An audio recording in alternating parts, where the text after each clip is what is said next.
بسم اللہ الرحمن الرحیم۔ السلام علیکم۔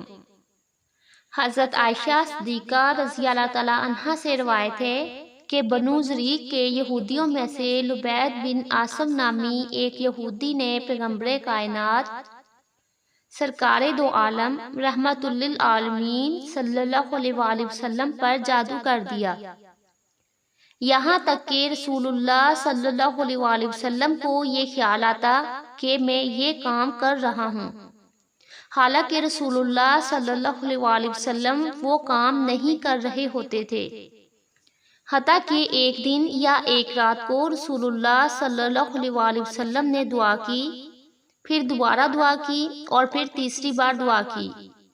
پھر آپ صلی اللہ علیہ وآلہ وسلم نے فرمایا، اے عائشہ، کیا تمہیں معلوم نہیں کہ جو کچھ میں نے اللہ تبارک تعالیٰ سے پوچھا تھا وہ اللہ تبارک تعالیٰ نے مجھے بتلا دیا۔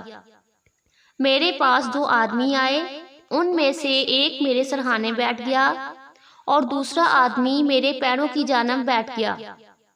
سو جو آدمی میرے سرہانے بیٹھا تھا اس نے پیروں کی جانب والے آدمی سے کہا، پیروں کی جانب بیٹھنے والے آدمی نے سرہانے کی جانب بیٹھنے والے سے کہا کہ اس شخص کو کیا ہوا ہے؟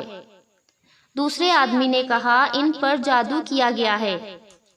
پہلے آدمی نے کہا، کس نے ان پر جادو کیا ہے؟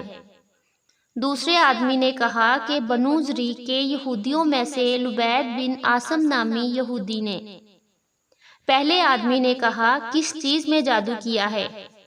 دوسرے نے کہا، کنگھی میں اور کنگھی سے جھڑنے والے بالوں میں، اور کہا تر کھجور کے خوشہ کے غلاف میں۔ پہلے نے کہا، یہ چیزیں کہاں ہیں؟ دوسرے نے کہا، ذی اروان کے کنویں میں۔ حضرت عائشہ صدیقہ رضی اللہ تعالیٰ عنہا نے کہا، پھر رسول اللہ صلی اللہ علیہ وآلہ وسلم اپنے چند اصحاب کے ساتھ اس کنویں پر گئے۔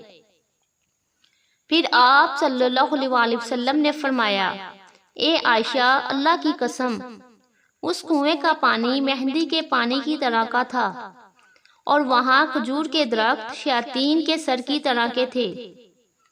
حضرت عائشہ صدیقہ رضی اللہ تعالیٰ عنہا بیان کرتی ہیں کہ میں نے کہا، اے اللہ کے رسول صلی اللہ علیہ وآلہ وسلم، آپ صلی اللہ علیہ وآلہ وسلم نے اس کو جلا کیوں نہیں دیا؟ تو آپ صلی اللہ علیہ وآلہ وسلم نے فرمایا، اے عائشہ، نہیں، اللہ تبارک تعالیٰ نے مجھے اچھا کر دیا، اور میں لوگوں میں فساد بھڑکانے کو برا سمجھتا ہوں، اس لیے میں نے ان کو دفن کرنے کا حکم دیا۔ آخر میں اللہ تبارک تعالیٰ سے دعا ہے کہ ہر قسم کی مصیبت اور ہر قسم کی آفت سے ہماری حفاظت فرمائے، آمین۔ معزز ناظرین، اگر آپ کو میری ویڈیو اچھی لگے تو ویڈیو کو لائک اور زیادہ سے زیادہ اپنے دوستوں کے ساتھ شیئر کریں۔ اللہ حافظ۔